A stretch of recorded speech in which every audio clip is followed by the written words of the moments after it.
Tole hordoftoota fi dhaggeeffattoota waamicha qubee akkam jirtu nagaa keessanii harallee deebi'ee dhufeera.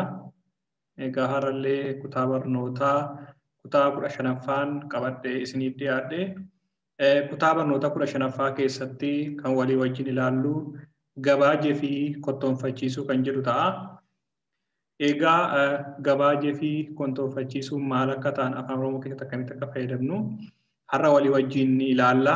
Egaa kutaa barnoota keenya darbe 14ffaa keessatti kan nu baranne waa'ee jechoota tishooti. Jechoota tishoo akkamitti akka uuman walii wajjin ilaallee turre jechuudha. Egaa achirraa waan muraasa akka hubattan abdiin qaba. Egaa jechoota tishoo afaan Oromoo keessatti akkamitti akka uumnu, akkamitti akka fayyadamnu, maaliif akka barbaachisu, akkasumas immoo mala ittiin jechoota uumnu keessaa isa tokko waan ta'eef sana hamma tokko hubattaniittu jedhee yaada. Kan namoonni ilaalle duuba deebitanii barnoota keenya kutaa 14ffaa ilaaluu dandeessu. Akkasuma immoo namoonni haaraa nutti dabalamtan karaa garee keenya telegiraamis haa ta'u karaa yuutuubii sabiskiraayib gochuudhaan laayik gochuudhaan sheer gochuudhaan nu hordofaa isiniin jennaa namoota biraa warra barachuu barbaadan biraan illee nuuf ga'a. Akkasuma immoo karaa garee keenya telegiraamii koottaa nutti dabalamaa waliin baradhaa isiniin jennaa namoonni baay'een achirraan barachaa jiru. Yeroo hundumaayyuu shaakala garaagaraa qabna garee keenya irratti shaakala hojii manaa kutaa barnoota adda addaa qoonnee warra qubee baratus ta'e warra immoo seerlugaa afaan Oromoo baratu adda qoonnee shaakala qabna waan ta'eef yeroo hundumaayyuu garee keenya karaa telegiraamii waamicha qubee jedhutti dabalamaa isiniin jechuu barbaanna. Yookiin immoo diskiripshinii yuutuubii kanaa jalatti yookiin kan amma yuutuubii viidiyoo isiniif kaa'e kana gara jalaa isaatti argattu jechuudha. Yookiin immoo waamicha qubee jechuudhaan barbaaduudhaan karaa telegiraamii nu argattu paablikii waan ta'eef giruupiin keenya. Akkasuma immoo karaa yuutuubii illee nu hordofaa isiniin jechuu barbaanna. Egaa garuma barnoota keenya har'aattan darba. Egaa barnoota keenya har'aa keessatti waa'ee gabaajee fi kottoonfachiisuu jedheen ture. Mee bakka lamaan kana gabaajee fi kottoonfachiisuu kan jedhu kana adda baasnee haa ilaallu bakka lamatti qoonne. Mee jalqaba gabaajee jechuun maal jechuu akka ta'e hin ilaalla jechuudha afaan Oromoo keessatti. Egaa gabaajee jechuun jechoota barreeffaman tokko keessatti qubee jalqabaa funaanuun mala gabaabsanii barreessu jechuudha.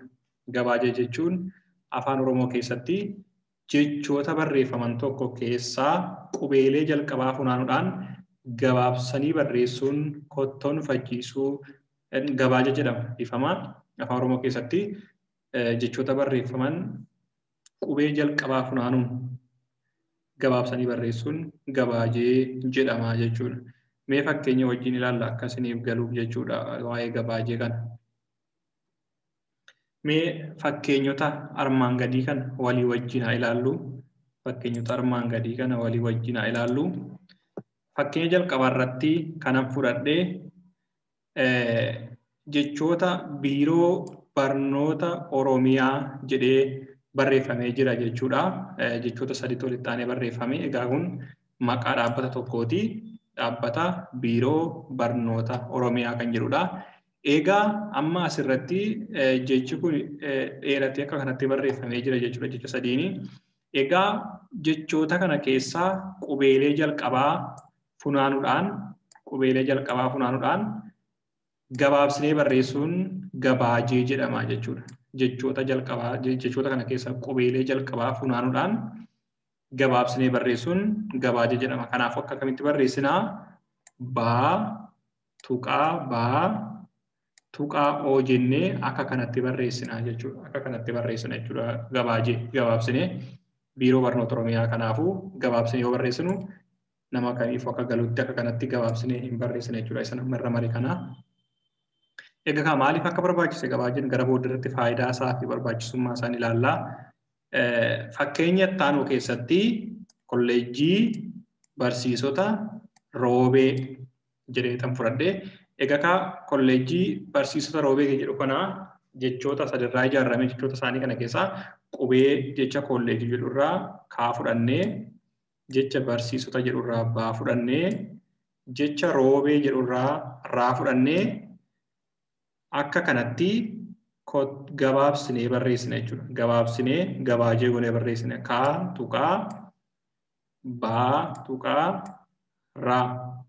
Egaa ka afaan Oromoo keessatti gabaajee gaafa barreessinu tuqaa fayyadamna jechuudha. Qubee san gidduu tuqaa keenyaa jechuudha. Tuqaa keenya akkanatti gabaajee ta'uunsaa ni beekamaa jechuudha gaafa tuqaan kaawwame.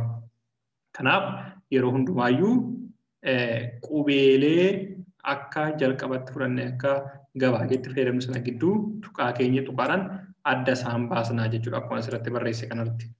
Meettoo fuunee immoo fakkeenya muraasayyuu daballee haa ilaallu. Fakkeenyaaf dhaabbata fayyaa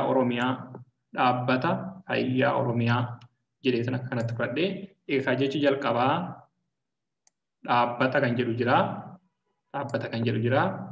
Ittaanee fayyaa kan jedhu jira. Ittaanee Oromiyaa kan jedhu jira. Egaa asirratti wanti xiqqoo cimsee sitti barbaadu amma jecha dhaabbata jedhu kana keessatti qubeen jechi kun irraa ka'u dhaadha. Egaa asirratti dogongoraa akka dhumne daa qofa akka fudhanne jechuudha. Maaliif akkuma waliin ilaalle kutaa barnoota keenya darbe keessatti qubeen dachaa akka dubbifamaa tokkotti fudhatamaa jechuudha. Akka dubbifamaa tokkotti fudhatama. Kanaafuu yeroo gabaajee barreessitan dogongortanii akka daa qofa fudhannee jechuudha. Maaliif daa fi haan asirratti akka dubbifamaa afaan Oromoo tokkotti galan waan ta'eef walii wajjin dhufaniif akka gabaajeetti dhaa jennee barreessinaa jechuudha. Kanaafuu jecha dhaabbata jedhu keessaa dhaan akka jalqabaa dhufee akka gabaajee tokkotti galaa jechuudha. Egaa fayyaa fi Oromiyaa kan jedhu akkuma armaan dura gochaa turre faa fi oo fudhannaa jechuudha. Akkasumas asirratti seera tokko isinitti himuu kanan barbaadu immoo seera afaan Oromoo keessatti qubeelee dachaa yommuu gabaajee ta'anii dhufan qubee jalqabaa guddaa goonetti qubee ittaanu xiqqaa goonee barreessina jechuudha. Fakkeenyaaf dhaa keessatti daa jalqaba waan dhufuuf guddaa goonetti haan immoo itti aanee waan dhufuuf xiqqaa goonee barreessina jechuudha. Akka irra maru kanatti ilaaluu dandeessu jechuudha. Bakka inni halluu diimaadhaan irra maraa jiru kana jechuudha. Akka kanatti barreessina. Maaliif qubee jalqabaa qofatu guddaa ta'a jechuudha. Daa qofatu guddaa ta'a. Haan immoo xiqqaa ta'eetoo barreeffamaa jechuudha. Barreeffama jechuudha. Egaa sana booda tuqaa goonee faa goonee tuqaa oo goonee akkasatti dhaabbata fayyaa Oromiyaa kan jedhu gabaabsinee barreessinaa jechuudha. Ittaanee ammallee mootummaa naannoo Oromiyaa kan jedhu kana jechoota sadii warreen tarreeffamee maqaa dhaabbata tokko bakka bu'an kanaa qubeelee jalqabaa funaanuudhaan gabaajee isaa barreessuu dandeenyaa jechuudha. Gabaajee isaa barreessinaa jechuudha. Kanaafuu mootummaa kan jedhu keessaa maa fudhachuudhaan tuqaa kaa'uudhaan naannoo kan jedhu keessaa naa fudhannee tuqaa kaa'uudhaan jecha Oromiyaa jedhu keessaa oo fudhannee akka kanatti maa tuqaa naa tuqaa oo jennee gabaajeedhaan mootummaa naannoo Oromiyaa jennee akka kanatti barreessinaa jechuudha. Itti fufee ammayyuu mee fakkeenya tokko haa fudhadhu. Fakkeenyi kun egaa kaawwanii wal fakkaata. Akkas jedha dhaabbata leenjisa barsiisota Asallaa jedha. Kanaafuu maqaa dhaabbata kanaa akka kanatti gabaabsee dhaa tuqaa laa tuqaa baa tuqaa aa jedhee akka kanatti dhaabbata leenjisa barsiisota Asallaa kan jedhu akka kanatti gabaabsee gabaajeedhaan barreessuu nan danda'a jechuudha. Egaa akkuma dura isinitti hime qubee dachaa yeroo fudhannu akkuma jirutti fudhanneet qubee jalqabaa guddaa goonee qubee itti aanu immoo xiqqaa goonee akka kanatti barreessinaa jechuudha. Egaa akka kanatti gabaajeen kan barreeffamu.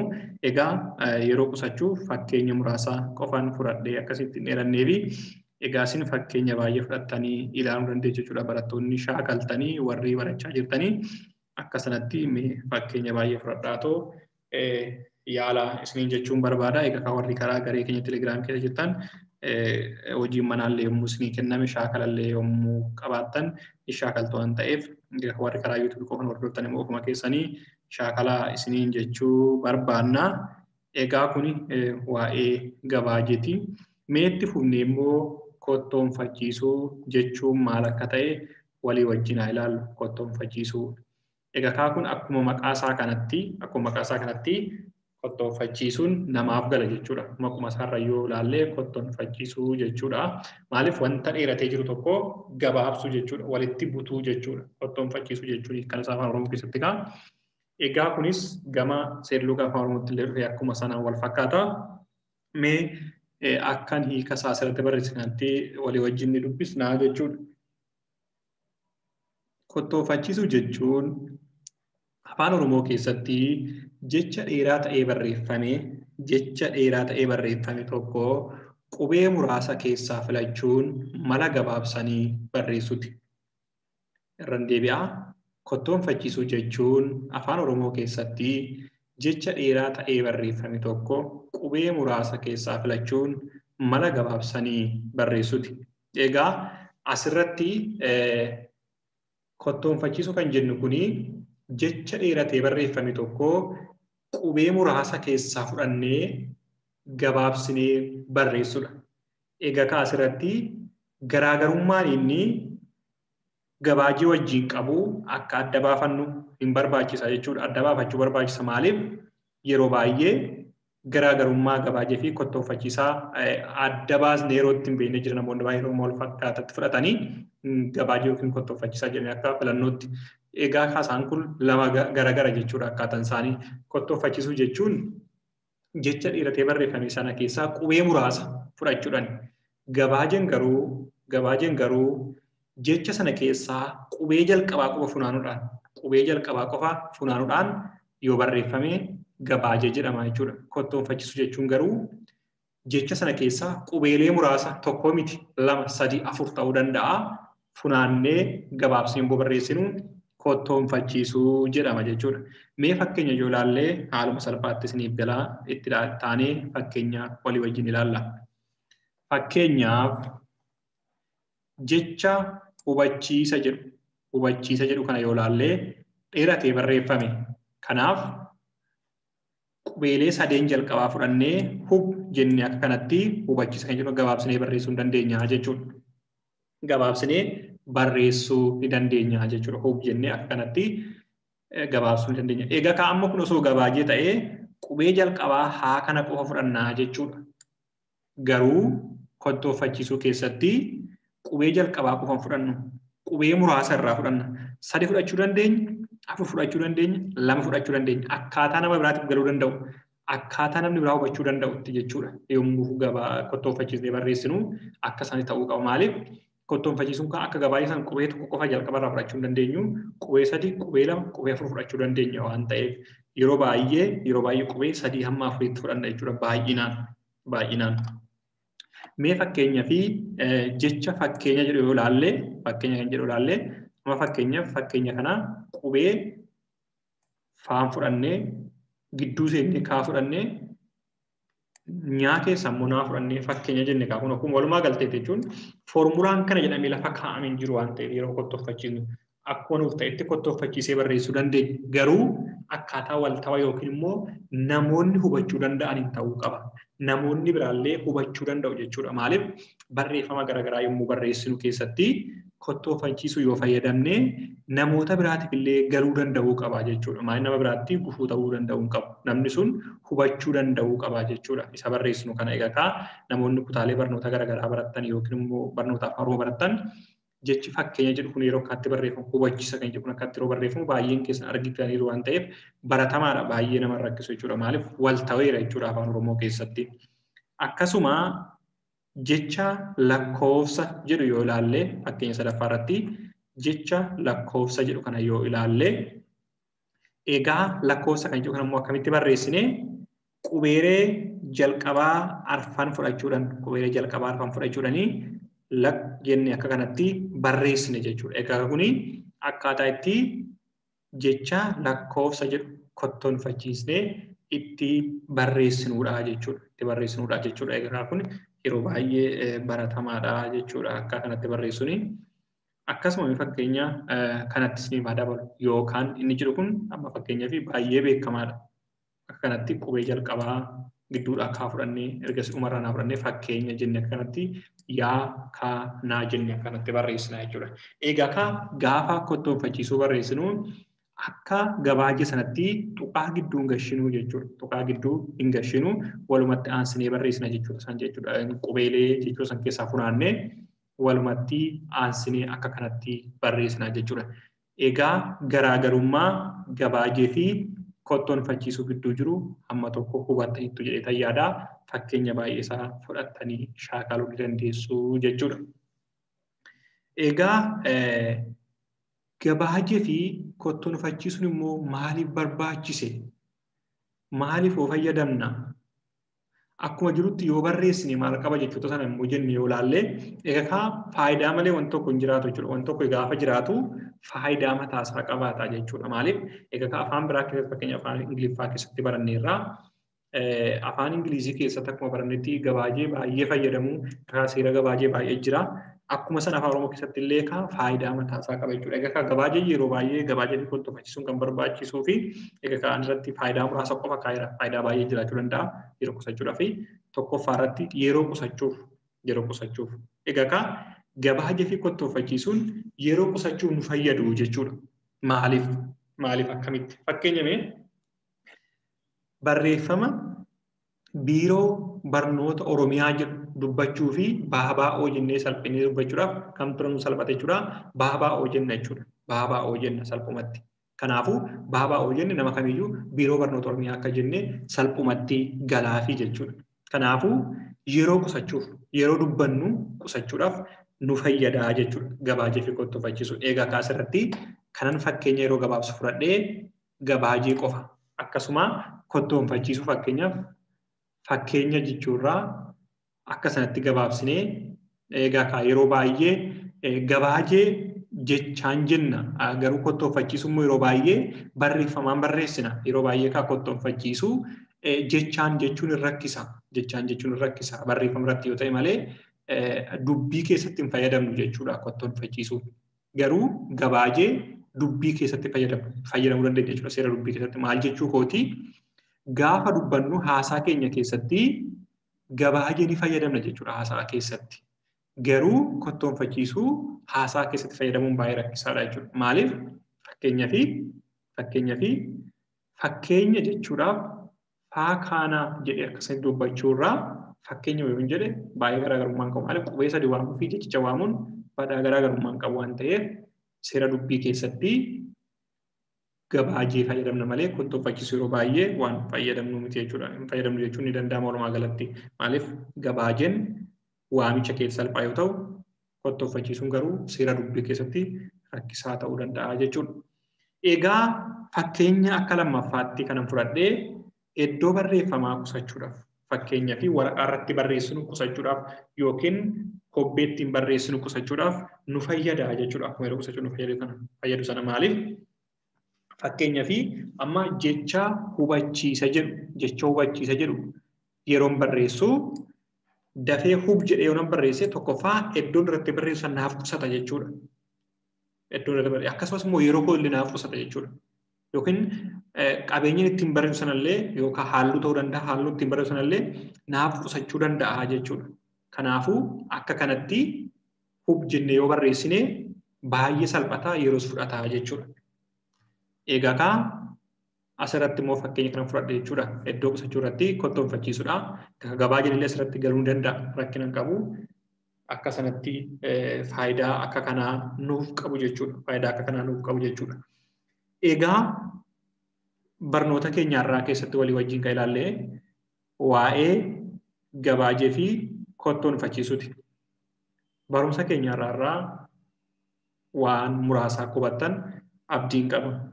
Gaaffii yoo qabaattan, yaada yoo qabaattan karaa koomentii YouTube keenya viidiyoo kana jallaan nu kaa'uu dandeessu. Akkasumas karaa garee keenya Telegiraamii nutti dabalantanii yaaduu dandeessu, nu wajjin barachuu dandeessu jechuun barbaada. Akkasumas immoo namoonni isinitti tole yoo jiraate, namoonni isin gammachiise yoo jiraate, YouTube keenya subscribe gochuudhaan, like gochuudhaan nu jajjabeessaa isiniin jechuu barbaanna. Maaliif itti fufnee barumsa afaan Oromoo baay'ee walii waan barannuuf yeroo dhiyootti waan baay'ee isinii qopheessinee waan jirruuf namoota biraan nuuf gaasanii jechuu barbaanna. Yoo ofii barachuun fedhi namoota baratan nu barbaadaa itti dabalaa jechuu barbaanna. Maaliif namoonni baay'een yeroo baay'ee barachuu osoo fedhanii carraan arganne waan ta'eef, kanaaf waan nu dhaggeeffattaniif galatoomaa, yeroo gaarii qabaadhaa. Bifamaa.